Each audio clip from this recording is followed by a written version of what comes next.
Kevin here from Boyz to Nerds, and the first episode of Game of Thrones aired very recently, so I'm here with fellow nerds, Gerald. I'm here.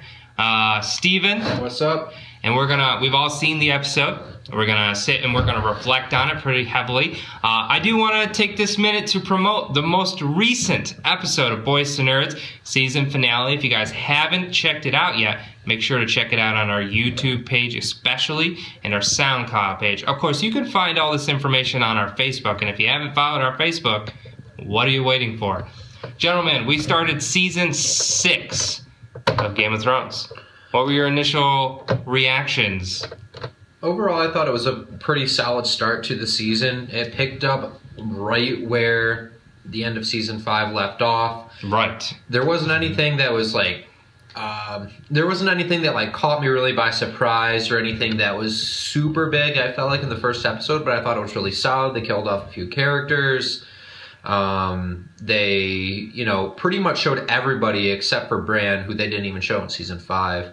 We know he's going to be coming later on, but they touched on pretty much every single character, filled everybody in on what's going on, where they're headed with the direction. I thought it was solid. Gerald, go ahead. You look a little disgusted. We'll touch base on on Dorne a little bit later, but yeah. Gerald is sick to his stomach, people. Yeah, I mean, it was a typical season premiere for Game of Thrones. Catch everybody up on where everybody is, that type of stuff. Nothing really special. It was not very action-packed. Characters did die very disappointingly. He's sick to his stomach.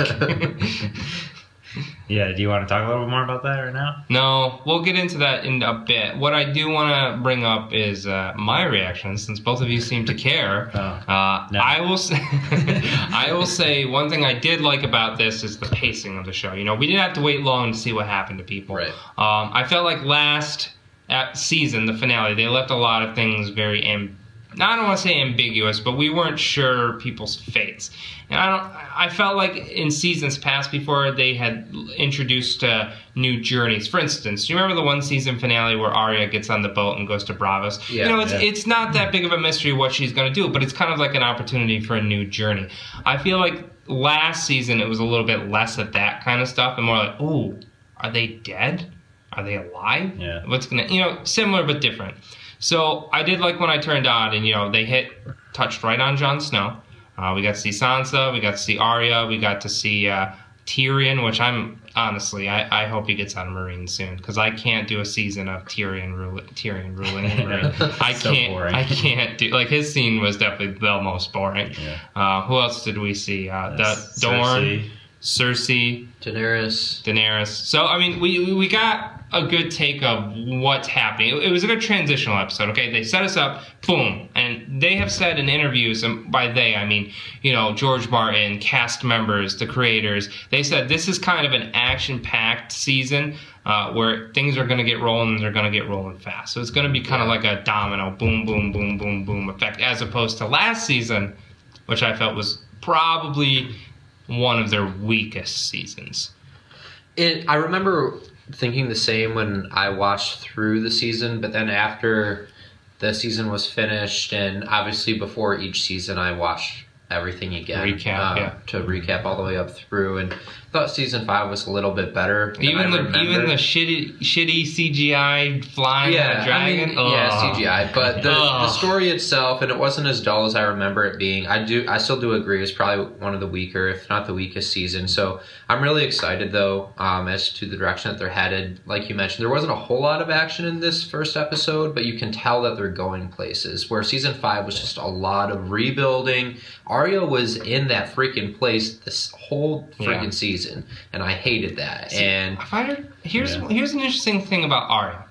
As you said, she's training with the Faceless Men. I get it. She's going through training. What do you think Arya's endgame is? Because I feel like we talked about it in the podcast a little bit. Sansa, I think you and I kind of agreed, Gerald, where she's going to kind of rally the North, behind her. So she's kind of that savior of the North, and that's fine. So she's going to be the one to avenge the Starks.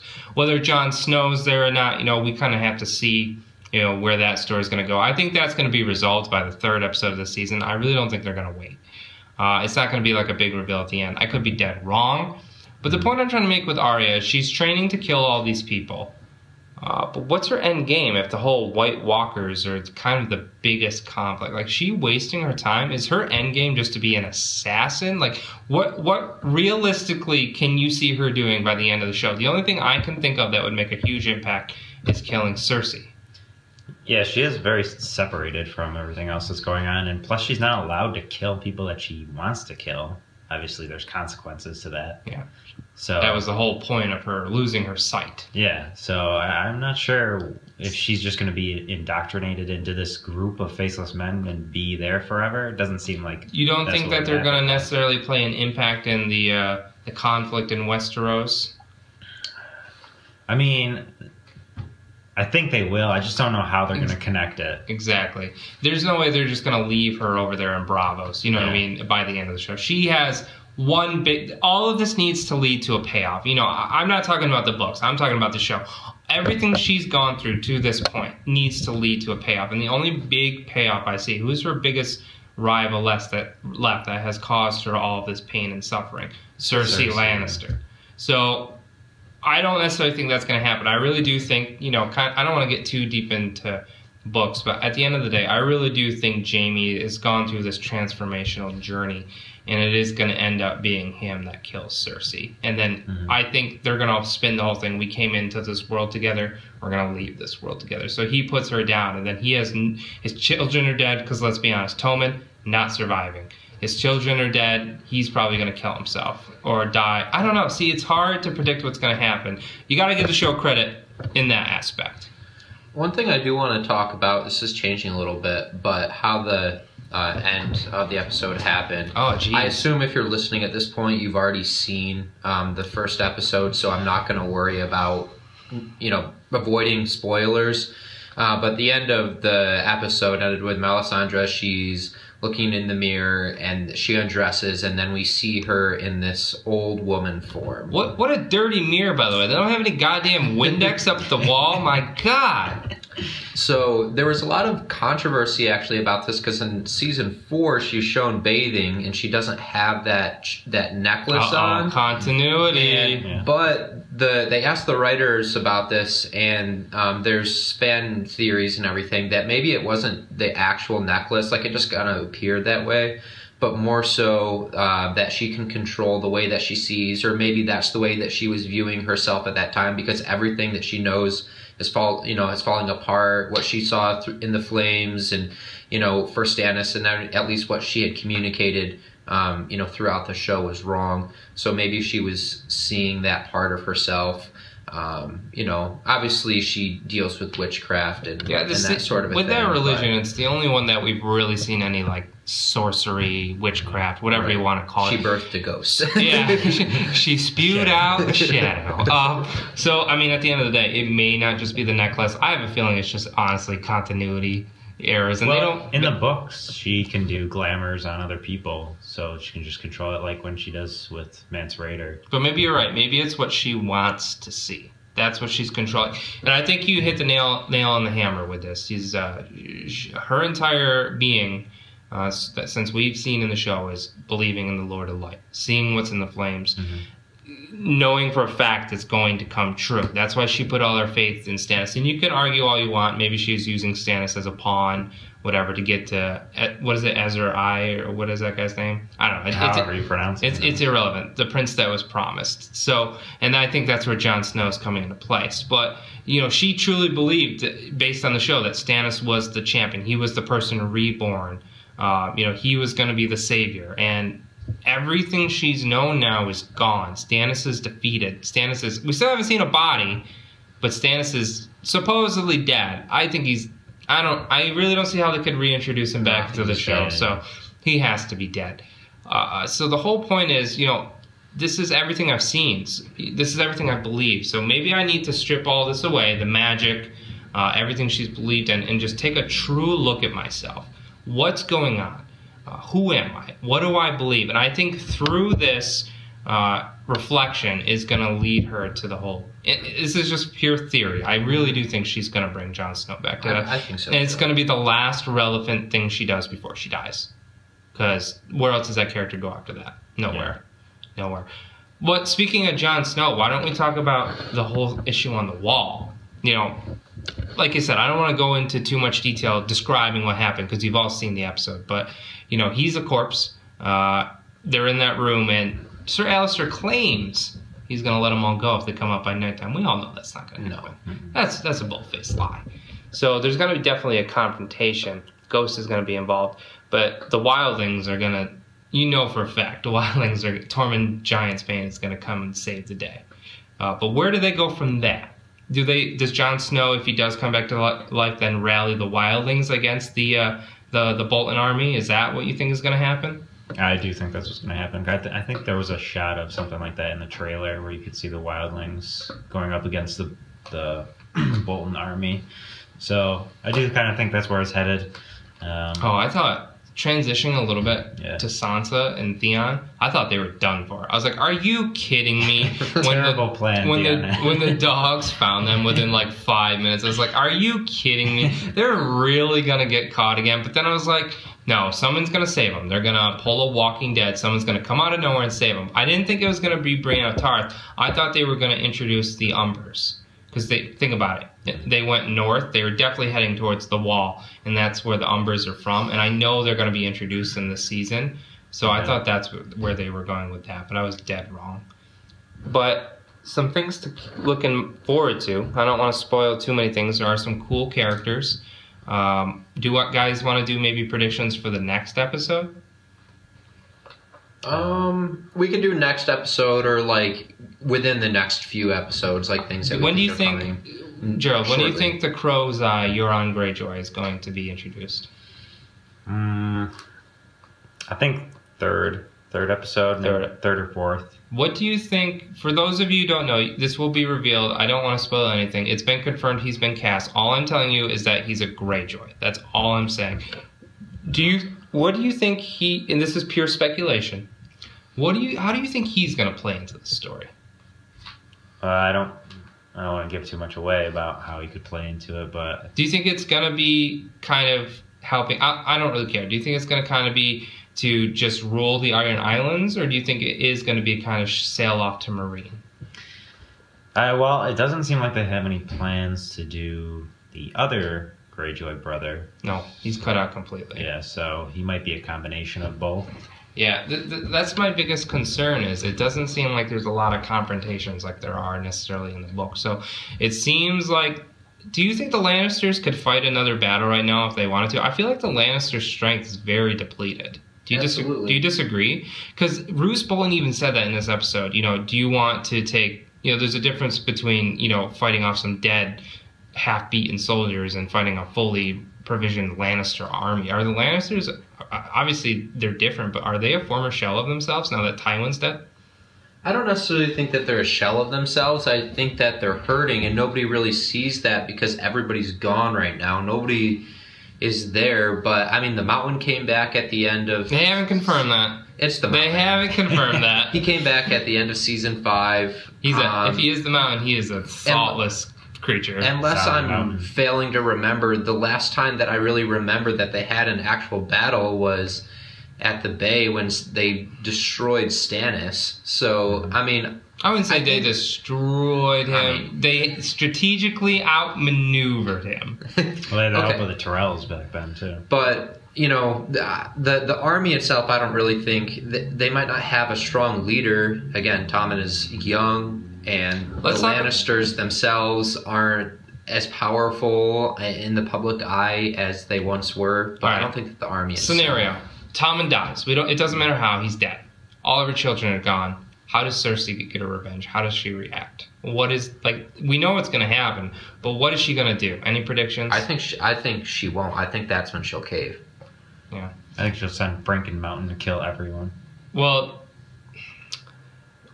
I'm concerned because I feel like the kingdom has been so dwindled by this war that if you're not in King's Landing or if you're not in Winterfell, you're dead and or irrelevant. So this actually transitions us perfectly to Dorne. Why don't we talk about Dorne? Gerald, tell us everything about why you hated that scene. A complete waste of a good character.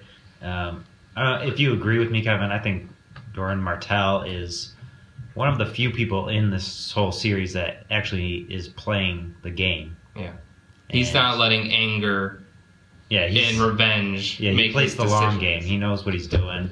And well, he has a plan. He has a plan in the books, which they cut out completely from the show. So we're not going to talk about it. But that's why when we saw him introduced last season, I think we were kind of scratching our heads, being like, "So what are they going to do here?" Well, maybe his son Tristan is that.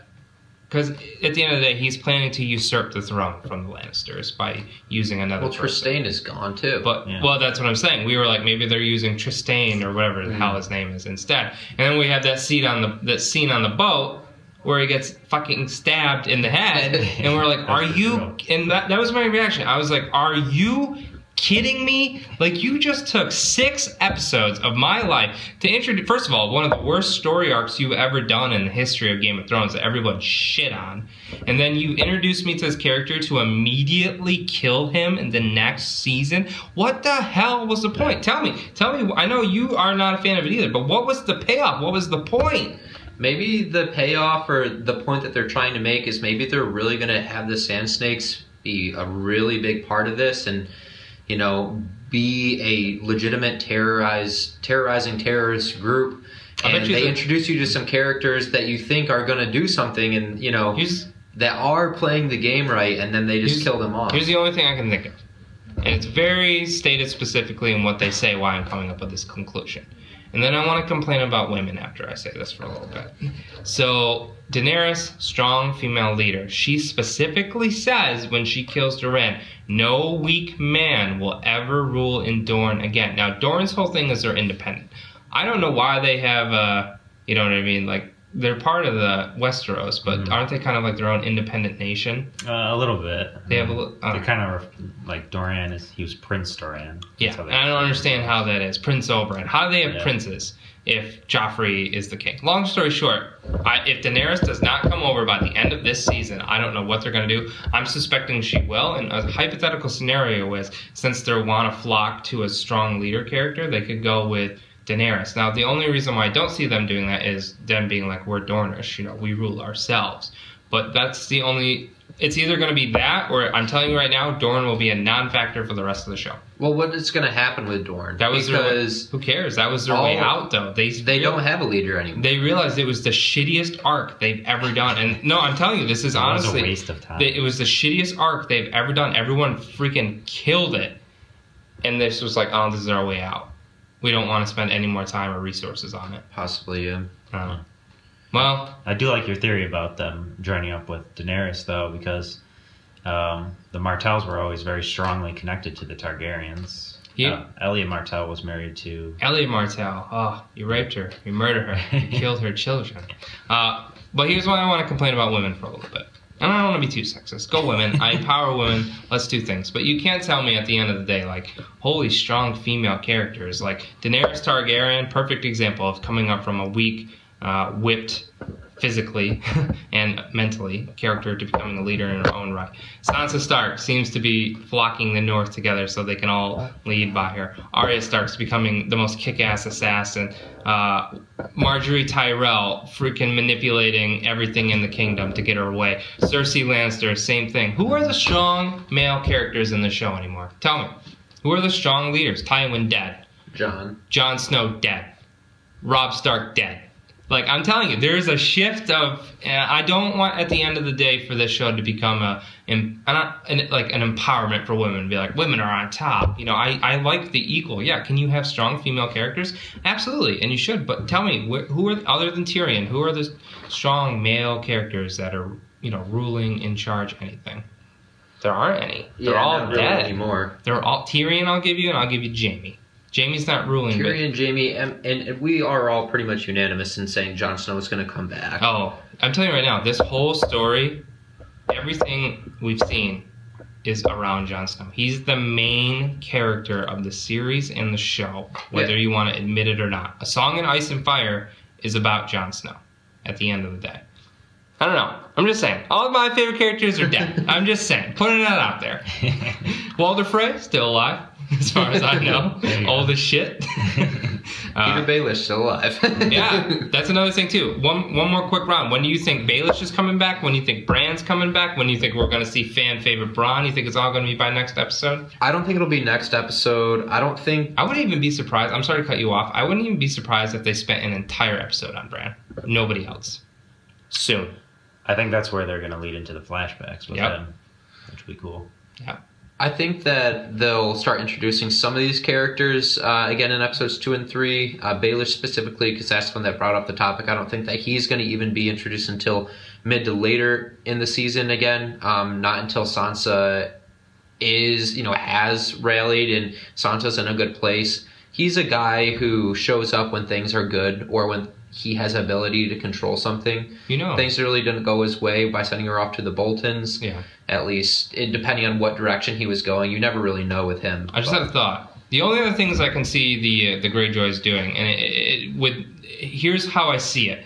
Balon Greyjoy's whole mantra has been, we take what we want, we do not. So that is the Greyjoy's way. But with introducing Euron, you get a change of leadership. Mm-hmm. We've already predicted that Balon's going to die, and they've not necessarily agreed eye to eye. I feel like Euron is a little more new with his, you know what I mean? Maybe that is how they flock to the Stark side and help them take back the North. That's the only thing I can see them doing. Balon's going to be like, she's a Stark girl. We are. And that's when he's going to kill Balon and take control of Greylit. And he's going to do it at the end of the day, maybe for his own reasons. But I bet you right now that I've thought about it, that's what they're doing. Guarantee it. Yeah. There's no way. I mean, Balon already denied Robb, so there's no way he would. That's how you kill off Balon. Yeah. That's how you introduce Euron. All right, well, this has been the recap for Season 1, Game of Thrones, or Season 1, Episode 1, Season 6. We'll be back next Tuesday, right after the show. I want to give some people a little bit of time to watch. Until then, check us out on Facebook. Check us out on YouTube. Listen to the most recent episode. There was some trivia between me and Gerald to see who's the biggest Game of Thrones nerd, do I want to say? Expert? Find out who won. If you have any questions, concerns, want to just chat about Game of Thrones, want to be on the show, hit us up on Facebook. See you then. Bye.